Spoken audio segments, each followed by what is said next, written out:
할렐루야. 주님의 은혜가 오늘도 여러분 삶 가운데 가득하시기를 주의 이름으로 축원을 드립니다.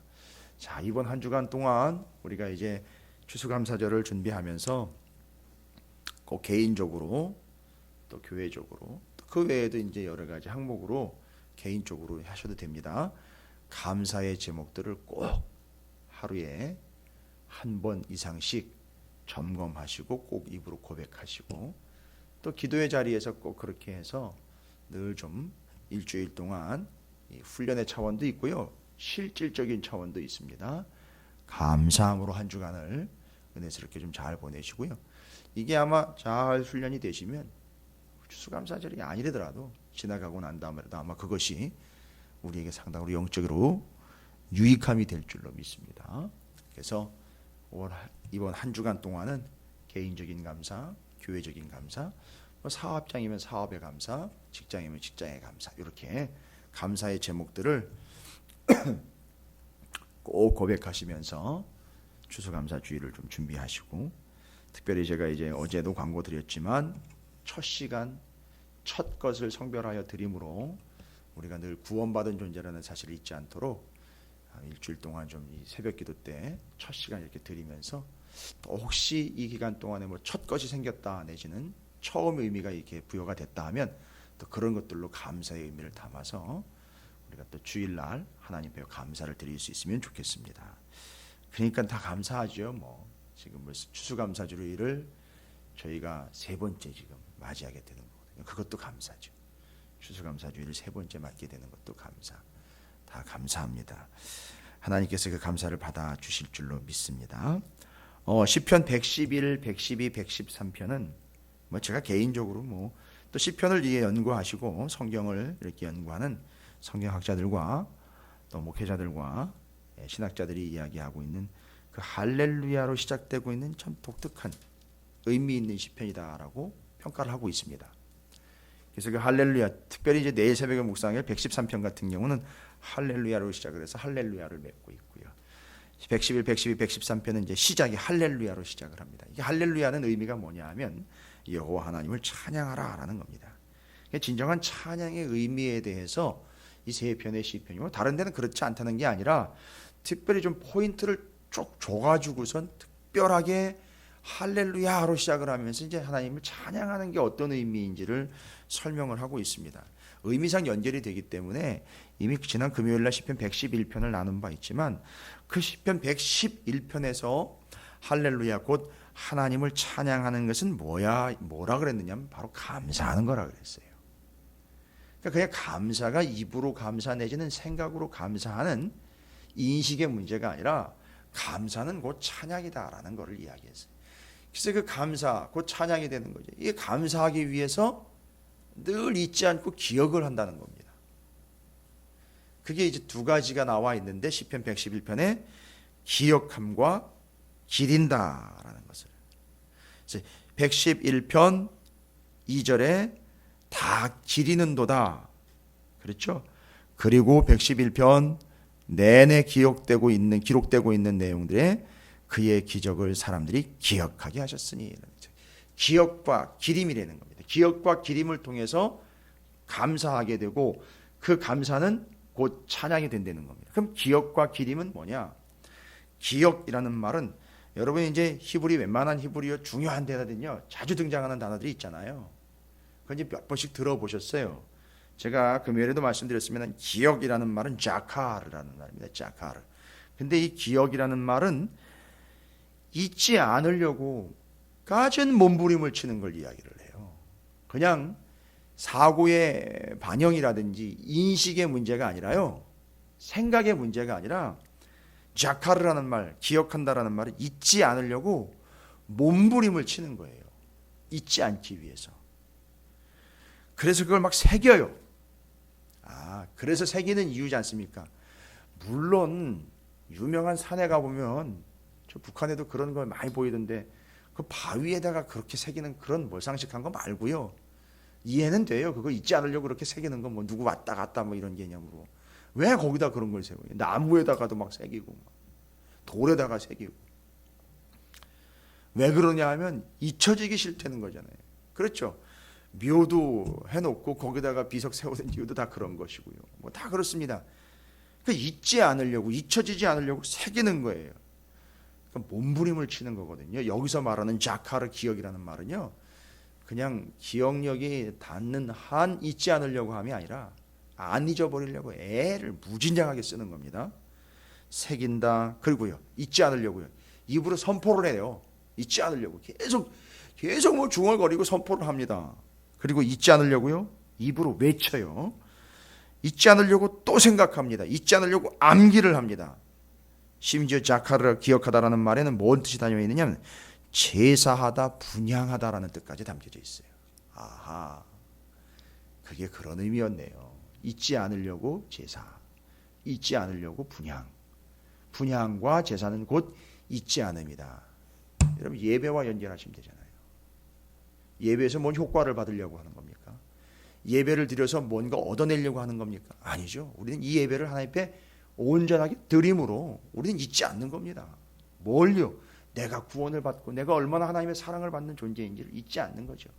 찬양하는 겁니다. 감사하는 겁니다. 그걸 자카르 곧 잊지 않음이라 그랬어요. 그 잊지 않으려고 어떤 몸부림까지 치느냐 하면 기림, 잊지 않음에 기림이라는 것이 또 필요합니다. 기림은 111편 2절에 나와 있어요. 111편 2절에 즐거워하는 자들이 다 기리는도다. 뭘 기리는 겁니까? 여호와 하나님을 기리는 거예요. 그런데 이 기린다라는 말은 다라시라는 말입니다. 다라시.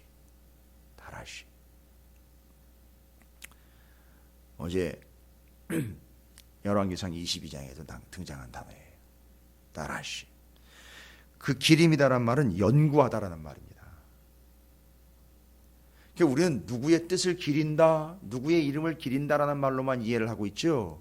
성경적인 기림, 곧 기억하기 위한 몸부림으로서의 그 하나님을 기리는 건 뭘 얘기하는 거냐면 하나님을 공부하는 거예요. 하나님을 연구하는 겁니다.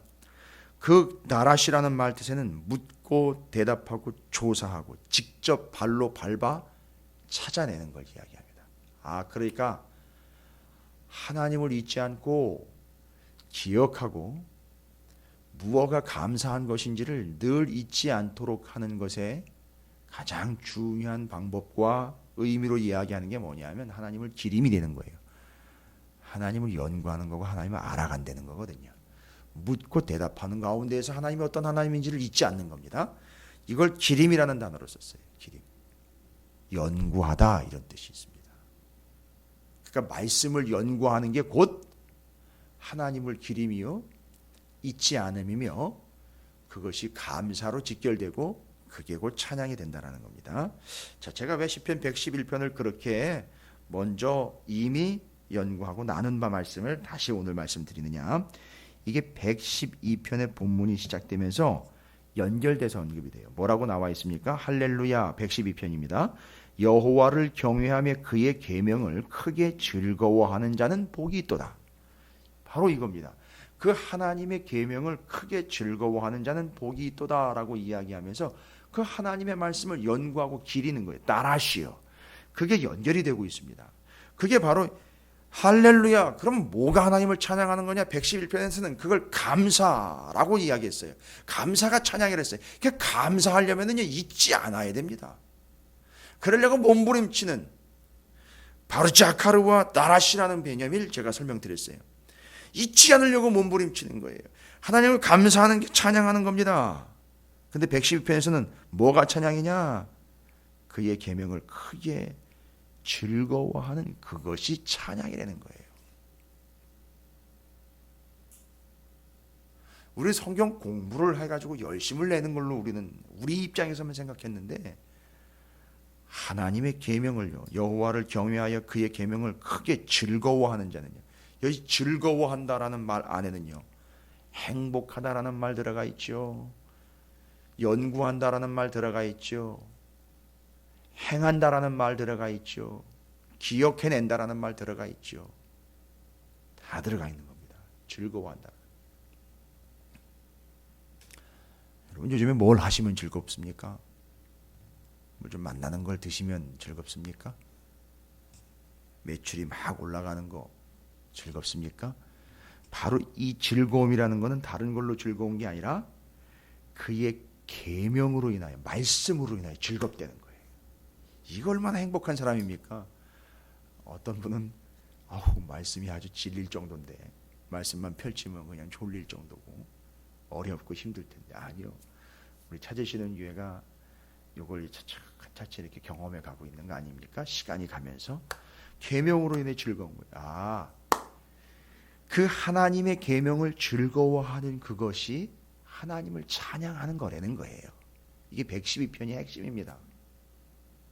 근데 여러분, 오늘 하려고 하는 얘기는 그것도 중요하지만 더 분명하게 이야기하는 것은 뭐냐 하면, 그렇게 하나님을 경외함으로 계명을 즐거워하는 자들을 찬양하는 자라 그랬죠.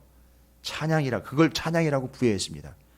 여러분, 그렇게 하나님을 경외하여 하나님의 계명을 즐거워함으로 하나님을 찬양하는 사람들을 어떤 사람이라고 부르는지 아십니까? 2절, 4절, 정직한 자라고 부르고 있어요. 여러분이 정직하다라는 말 우리가 자주 대하고 있어요, 요새. 그죠? 정직이라는 말은 솔직, 영어로는 honest 이런 개념이 아니에요. 아니다라는 건 조금 제가 너무 단호하지만, 성경이 말하는 정직이라는 의미는 양심적이다라는 너무 작고 아쉬운 의미로 끝나서는 안 되는 단어입니다. 기억하십니까? 성경이 말하고 있는 정직, 다윗을 떠올리게 하는 정직, 시편에 여러 번 나오고 있는 정직, 야사르라는 히브리어로 곧다, 한번 옳게 여겨진 거에 대해서는 그냥 뚫고 나가는 것. 에스겔서로 여러분이 좀 이해하시기 쉽게 말씀드리면 이거죠. 북쪽으로 들어가 남쪽으로 통과해 나가는 거예요. 남쪽으로 들어가 북쪽으로 그냥 통과해 가는 거예요. 어떻게 하지 않고요, 뒤로 돌아 나가지 않고 쭉 통과해 나가는 겁니다. 옳고 곧게 쭉 곧장 끝까지 그렇게 나가는 겁니다. 이걸 정직이라고 이야기하는 거예요. 여긴 단호함이 배어 있습니다. 여긴 아주 명확하고 분명하게 배어 있습니다. 그런데 바로 이게, 잘 보십시오, 그리고 곧장 곧게 쭉 갈 수 있는 이유는요, 즐겁기 때문이거든요. 좋거든요. 그게 정답이라는 걸 알거든요. 힘들지만 갑니다. 어렵지만 행복합니다. 여러분, 가난해도 행복할 수 있죠? 부유해도 불행할 수 있습니다. 하나님께 정직한 자가 바로 그 하나님의 계명으로 인하여 즐거워하며 그것이 곧 찬양이 되는 자의 삶으로 정직한 자다라는 정의가 내려졌습니다. 여러분 기억하십시오. 하나님을 찬양하는 것 첫 번째 111편에 감사라고 이야기했습니다. 감사하려면요, 잊어서는 안 되거든요. 잊지 않으려고 몸부림칩니다. 그래서 자카르와 다라시를 이야기 드렸습니다. 오늘 시편 112편에서는 하나님을 찬양하는 게 뭐라 그랬습니까? 여호와를 경외하고 그 하나님의 계명을 크게 즐거워하는 자, 그게 하나님을 찬양하는 거라 했습니다. 그런 사람들을 뭐라고 이야기한다고요? 정직한 자라고 이야기했습니다. 그 사람은요, 곧게 그 말씀만 묵상하는 걸 즐거워하는 게 아니라 그 말씀대로 살아내는 걸 이야기합니다. 관통해 내는 겁니다. 곧장 가는 겁니다. 자, 이제 그게 정리가 되고 이제 말씀드려야 돼요. 그 정직한 자들에게 주시는 하나님의 축복이에요. 그 정직한 자들에게 주시는 하나님의 은혜입니다. 그 정직한 자들에게 주시는 약속이요, 그 정직한 자들의 특징입니다. 가장 먼저 3절에 나와 있습니다. 2절이죠. 2절, 그의 후손이 땅에서 강성함이요, 정직한 자의 후손에게 복이 있습니다. 그러니까 여러분, 이게 곧장 나간다는 게, 뚫고 나간다는 게 현 상황에서만 무언가를 관통해 나가는 것만 이야기하는 게 아니라 자손 대대를 뚫어주는 겁니다. 여러분, 이게 이 정직한 자라는 게요, 자기 대에서 머물지 않고 자손 대대로 뚫고 내려가는 거예요. 이어져 간다는 얘기입니다. 이게 정직한 자의 첫 번째 축복이에요. 여러분이 이렇게 새벽 기도로 삶을 시작하는 것을 여러분의 자녀들이 물려받는다, 뭐 이렇게 설명해 드리면 어떨까요? 그게 지금 여기 나와 있는 그 후손이 땅에서 강성하며 정직한 자들이 후손에게 복이 있으리로다. 뚫고 내려가는 거예요. 지금 현 시대, 지금 현 상황에서만 내 앞에 있는 것이 뚫고 나가는 거, 그것만 얘기하는 게 아니고 내 후손에게까지 곧장 그 믿음이 내려가는 겁니다. 쭉 가는 거죠. 그 다음에는요, 이 정직한 자들에게 하나님이 주시는 복과 특징이라고 할 수 있는 것은 뭘까요? 3절입니다. 부와 재물이 그의 집에 있으며 그의 공의가 영구히 서 있으리로다. 여러분, 부와 재물 거기서 멈춰버리면 안 됩니다. 뒤에 있는 공의를 같이 언급했어요. 부와 재물이요, 그의 공의 같이 가는 겁니다. 정직한 재물인 거죠. 의로운 재물인 거죠. 그게 끊이지 않습니다. 또한 어떤 하나님의 그 은혜를 받고 있습니까? 정직한 자 5절 말씀에 얼마나 큰 은혜를 받았는지 그 은혜를 베풀어 나누어 주고요, 구워주는 자라고 이야기했고요. 재미있는 말이 거기 소개가 되고 있습니다. 은혜를 베풀며 구워주는 자는 바로 정직한 자지요. 그런데 그 사람들은요, 잘 되나니 라고 나와 있습니다. 여러분, 이건 형통이 아닙니다. 잘 되나니, 히브리 원어는요, 소개해드리겠습니다. 잘 되나니, 토부라는 단어입니다. 토부. 잘 되나니는 토부라고 히브리어가 기록되어 있어요. 뭔 얘기입니까? 하나님이 보시기에 너무너무 좋은 겁니다, 지금. 그러니까 이 사람을 지금 하나님 너무너무 좋아하시는 거예요. 이 정직한 자를 하나님이 좋아하시는 겁니다. 그러니까 이런 복과 은혜가 이 사람에게 계속 넘치고 있는 겁니다. 하나님이 이렇게 해 주셔서 내가 좋은 게 아니라 하나님이 이 정직한 자를 그렇게 좋게 여기시기 때문에 이런 결과들이 나타난다는 걸 이야기 드리는 거예요. 자, 내가 보기에 좋은 게 아닙니다. 하나님이 보시기에 너무너무 좋아하시는 거예요. 정직한 자의 모습을요. 6절에는요, 그 사람은요, 정직한 자는 흔들리지 않습니다. 또한 6절에는요, 정직한 자는 기억되는 자예요. 7절에는요, 이 정직한 자는요, 보십시오. 아까도 말씀드렸지 않습니까? 정직이라는 말, 야사라는 곧게 뚫고 나가는 거예요. 7절에는 뭐라고 나와 있습니까? 흉흉한 소문을 두려워하지 않습니다. 그는 여호와를 의뢰하고 그 마음을 굳게 정한 바 되었기 때문에. 8절이 연결되며 이어지죠. 그의 마음이 견고하여 두려워하지 아니하고요, 그의 대적들이 받는 보응을 마침내 본다는 거예요. 조금 표현을 좀 강하게 할게요. 아직 끝을 본다는 얘기입니다. 이 정직한 자들은요, 악과 깡을 쓰는 게 아니고요, 결국 두 눈으로 나중에 어떻게든지 결과를 목격한다는 거예요. 이 사람은 뭔 얘기입니까? 끝까지 간다는 겁니다. 그 사람 정직한 자는요. 9절에는요, 마치 3절과 쌍으로 연결되는 것처럼 그가 재물을 흩어 빈궁한 자들에게 주었으니 그의 의가 영구히 있고 그의 뿔이 영광 중에 들리리로다. 그 재물까지도 나누어 줄 수 있는 바가 되는 사람입니다. 여러분, 악인들이 이를 보고 결국은 한탄하며 이를 갈며 소멸되리니 악인들의 욕망은 사라지리로다.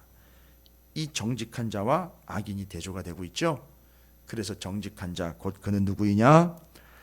하나님을 찬양하는 자인데, 어떻게 하나님을 찬양하는 겁니까? 시편 112편에 의하면 여호와 하나님을 경외하며 그 계명을 크게 즐거워하는 자, 그가 곧 정직한 자요.